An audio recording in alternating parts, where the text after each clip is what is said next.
Good morning, student. My name is Taylor Amita from LP Samani Vidya Bhavan.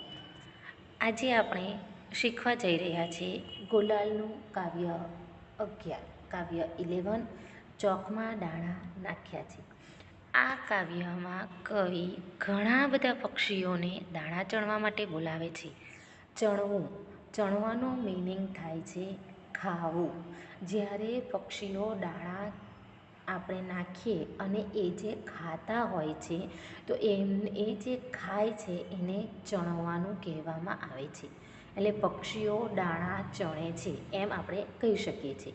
એવું ના કહી શકીએ કે પક્ષીઓ દાણા ખાય છે. તો આજે આપણે શીખવા જઈ રહ્યા છીએ કાવ્ય 11 ચોકમાં દાણા નાખ્યા છે. તો ચાલો આપણે શરૂ કરીએ આ કાવ્ય અને જોઈએ કે કયા કયા પક્ષીઓ આપણા આંગણામાં દાણા ચણવા માટે આવે છે અને શું મોજ કરે છે. તો લેટ સ્ટાર્ટ.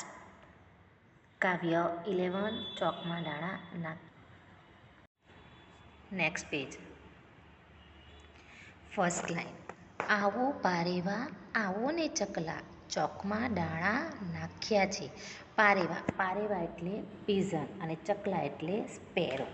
એવું કહે છે કે પીઝન તમે આવો અને સ્પેરો તમે પણ આવો. વાય? કારણ કે અમે ચોકમાં દાણા નાખ્યા છે. આવો કાગડા હોલ્લાને લાવજો ચોકમાં દાણા નાખ્યા છે. ક્રો? તમે પણ આવજો. Dove like bird? તમે પણ આવજો. કેમ? કારણ કે મેં ચોકમાં દાણા નાખ્યા છે.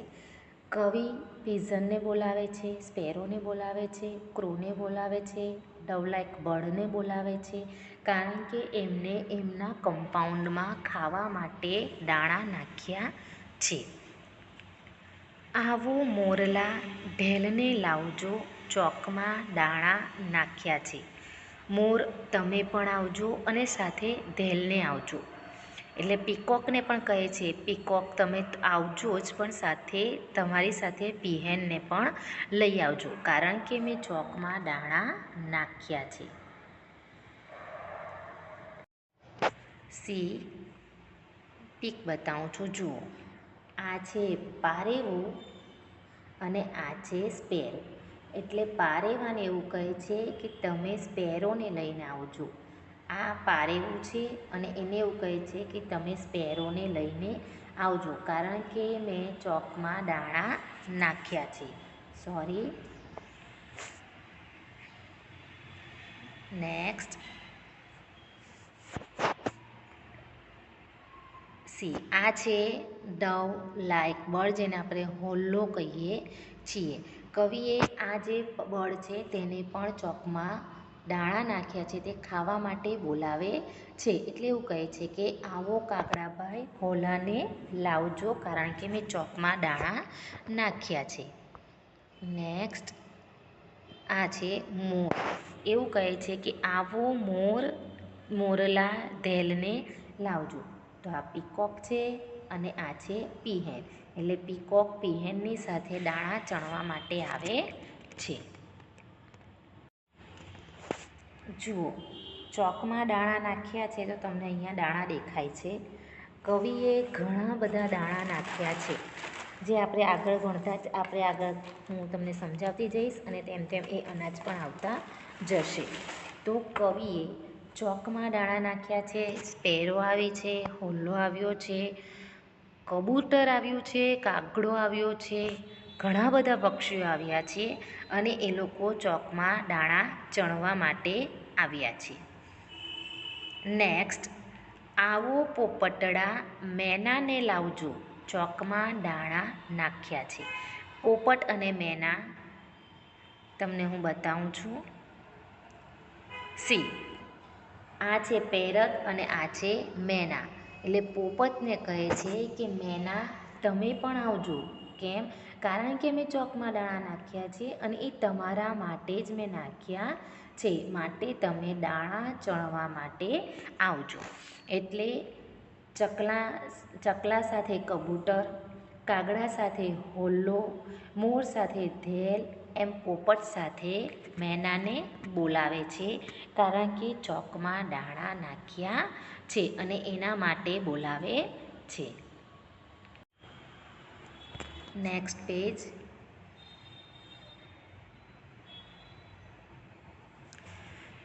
બંટીને બાજરો ચોખાને બાવટો. બંટી અને બાજરો ચોખાને બાવટો ચોકમાં દાણા નાખ્યા છે. ઢોળી છે જાર અને ઘઉં છે રાતડા. આ બધા જે અનાજ છે હું તમને બતાવું. જુઓ, આ બે જે સ્પેરો છે એ બંને અહીંયા જે અનાજ આપ્યા છે એ ખાય છે. આ અનાજની અંદર છે બંટી, બાજરો, ચોખા અને બાવટો. બંટી એટલે એ બાજરી જેવું જ અનાજ હોય છે, પણ બાજરી કરતાં નાનું અને શાઇનિંગવાળું હોય છે, જે જનરલી આપણે ખેતરમાં જે ઉગાડ્યું હોય છે એની સાથે ઉગી નીકળતું હોય છે. એને બંટી કહેવામાં આવે છે. અને બાજરી તો ઘણાને ખબર જ હોય છે. આપણે અત્યારે શિયાળામાં બાજરીના રોટલા અને રોટલી બનાવીને ખાતા હોઈએ છીએ. ઘઉં અને જુવાર. ઘઉં છે રાતડા ને જાળ છે ધોળી. ધોળી જાળનો મિનિંગ થાય છે કે જુવાર છે અને તે પણ પાછી ધોળી. ધોળી એટલે સફેદ અને સફેદ એટલે વ્હાઈટ. જુવાર છે સફેદ કલરની અને ઘઉં છે રાતડા. રાતડા એટલે બ્રાઉનનેસ. થોડા બ્રાઉન કલરના ઘઉં છે તે પણ મેં નાખ્યા છે. એટલે સફેદ છે જુવાર છે, લાલ રંગના ઘઉં છે અને સરસ મજાનો બાજરો અને ચોખા બાવટો મેં નાખ્યા છે. માટે તમે દાણા ચણવા માટે નેક્સ્ટ. આવો કાબરબાઈ કલબલ ન કરશો ચોકમાં દાણા નાખ્યા છે. જનરલી કાબરનો જે સ્વભાવ હોય છે એ કલબલ હોય છે. એ ઓલવેઝ કલ કરતી જ હોય છે. એ ક્યારેય ચૂપ બેસતી નથી. આ છે કાબર. તો કવિ કાબરને કહે છે કે આવો કાબરબાઈ, જરાય કલબલ ના કરશો, શાંતિથી તમે દાણા ચણજો, કારણ કે મેં ચોકમાં દાણા નાખ્યા છે, તો તમે શાંતિથી ખાજો. નિરાંતે ખાજો અને આનંદે ગાજો. ખૂબ જ શાંતિથી ખાજો અને ખાધા પછી જો તમને ગીત ગાવાની ઈચ્છા થાય તો તમે ગીત પણ ગાજો. એટલે શાંતિથી ખાઓ, એકદમ રિલેક્સ થઈને, ટેન્શન વગર અને ખૂબ હેપ્પી થઈ જાઓ અને ત્યાર પછી તમે સોંગ પણ ગાઈ શકો છો. એટલે નિરાંતે ખાજો અને આનંદે ગાજો. બિલાડી નહીં આવે, કૂતરો નહીં આવે. બિલાડી પણ નહીં આવે, કૂતરો પણ નહીં આવે, કારણ કે ચણતા પક્ષીઓને ખાવા માટે આ રીતે કૂતરો અને બિલાડી દોડતા આવે છે. તમે ઘણીવાર જોયું હશે કે આપણા ઘર આંગણામાં જ્યારે કબૂતર દાણા ચણતું હોય છે તો એને ખાવા માટે ઘણીવાર બિલાડી અને કૂતરો દોડી જતા હોય છે. એટલે કવિ એવું કહે છે કે તમે શાંતિથી ખાઓ, કારણ કે મેં એવી વ્યવસ્થા કરી રાખી છે કે જેનાથી કૂતરો પણ નહીં આવશે અને બિલાડી પણ આવશે નહીં. એટલે તમે શાંતિથી નિરાંતે ખાઓ, કૂતરો બિલાડીનો ડર રાખ્યા વગર. નેક્સ્ટ.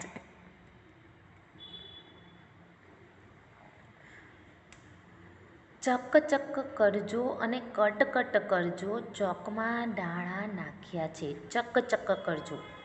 જ્યારે ચકલી પોતાનો અવાજ કાઢતી હોય છે ત્યારે એ અવાજ ચક હોય છે. અને કટ કરવાનું જે કહે છે તો 2 ચાંચની અંદર એ લોકોએ અનાજનો જે દાણો નાખ્યો હોય છે અને એ દાણો જ્યારે 2 ચાંચથી તૂટતો હોય છે, એના ટુકડા થતા હોય છે અને જે સાઉન્ડ આવતો હોય તો એને કટ કહેવાય.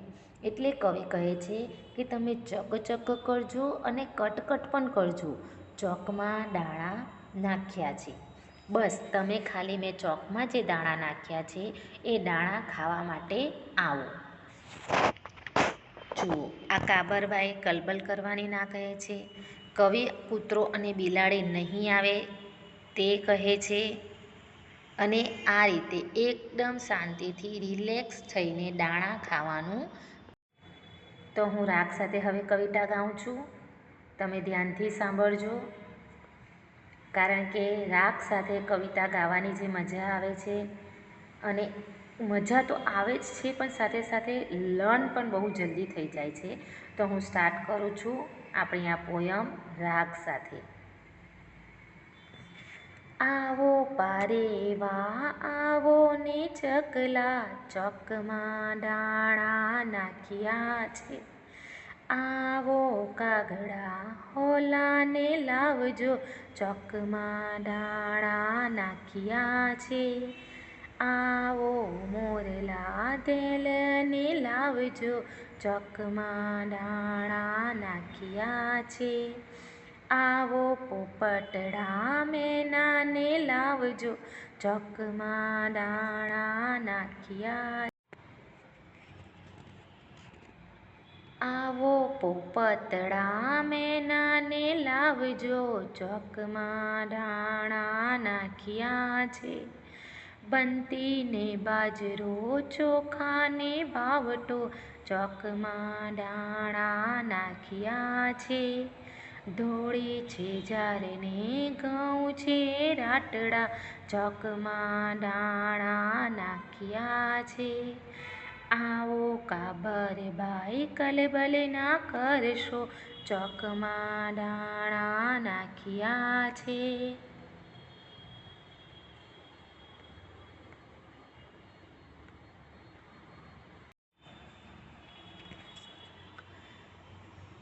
નિરાંતે ખાજો આનંદે ગાજો, ચોકમાં દાણા નાખ્યા છે. બિલાડી નહીં આવશે કૂતરો નહીં આવશે, ચોકમાં દાણા નાખ્યા છે. ચક ચક કરજો ને કટે કટે કરજો, ચોકમાં દાણા નાખ્યા છે. આ છે આપણી આ કવિતાનો રાગ. તમે મારો રાગ સાંભળજો અને 2 થી 3 વાર આ જ રાગથી કવિતા ગાજો, જેનાથી તમને આ પોયમ ખૂબ જ જલ્દીથી લર્ન થઈ જશે અને આવડી જશે અને તમને મોઢે કરવાની પણ ખૂબ જ મજા આવશે. તો આજની આપણી આ પોયમમાં આપણે શીખી ગયા છીએ કે કવિનું નામ છે ગીજુભાઈ બઢેકા, જેને ખૂબ જ પ્રેમથી લોકો મૂછાળી માં તરીકે પણ ઓળખે છે. તો આ કવિ એમના આંગણામાં ઘણા બધા અનાજ નાખે છે અને ઘણા બધા પક્ષીઓને ઇન્વાઇટ કરે છે દાણા ચણવા માટે, અને પક્ષીઓને એકલા આવવા માટે ના કહે છે. તે પારેવાને ચકલા સાથે આવવાનું કહે છે, કાગડાને હોલ્લા સાથે આવવાનું કહે છે, મોરલાને મોર અને ધેલને સાથે લાવવાનું કહે છે, પોપટને મેના સાથે આવવાનું કહે છે, અને ચોકની અંદર બાજરો નાખ્યો છે, બાવટો નાખ્યો છે, ચોખા છે, જાર છે, જાર એટલે જુવાર છે, ઘઉં છે, ઘણા બધા અનાજ પણ નાખ્યા છે. અને એમને એવું પણ કહે છે કે તમે જે દાણા ચણો તો ખૂબ જ શાંતિથી ચણજો અને ખૂબ જ આનંદથી ગીત પણ ગાજો, કારણ કે અહીંયા કૂતરું અને બિલાડીનો તમને કોઈ જ ડર નથી. માટે તમે શાંતિથી દાણા ચણજો અને શાંતિથી ગીત પણ ગાજો. તમે મને ખૂબ જ શાંતિથી સાંભળી હશે, તો એ બદલ તમને બધાને થેન્ક્સ.